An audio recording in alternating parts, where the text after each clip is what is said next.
हर कठिन परिस्थिति का सामना कर वो अपनी प्रबलता दिखाती है।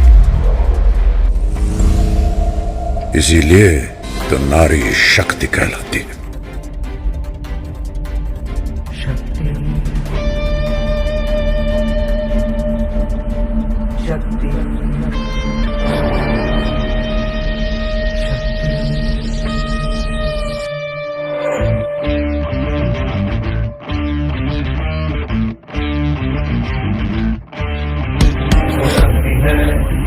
वो शक्ति है, वो शक्ति है, वो शक्ति है, वो शक्ति है, वो शक्ति है, वो शक्ति है, वो शक्ति है।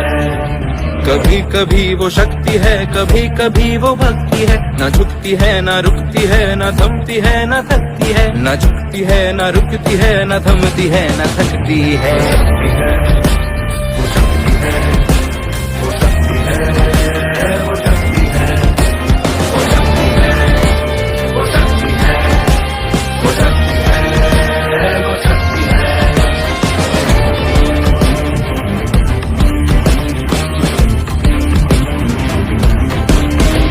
वो शक्ति है कि जिसको अपनी शक्तियों का ज्ञान है, जिसके हाथ में कमान लक्ष्य पर ही ध्यान है। जो चक्रवात की लहर के सर पे चढ़ के झूम ले, कि प्रश्न चिन्ह तोड़ कर जो उत्तरों को चूम ले।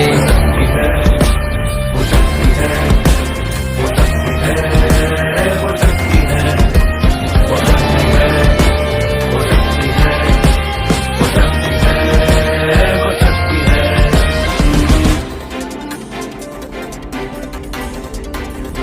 जो आग और बर्फ दोनों साथ लेके चलती है, जो तीर में बदलती है, जो ढाल में भी ढलती है। जो एक पल में अग्नि है, जो एक पल में नीर है। जो पत्थरों की स्याही से खींची हुई लकीर है। वो आ गई तो दिल पे तो नदी का रुख भी मोड़ेगी। जो ले लिया है एक बार प्रण वो करके छोड़ेगी। लाख उसके इम्तिहान ले कोई नजर न दर्द की उसे फिक्र, न चोट का ही कोई डर।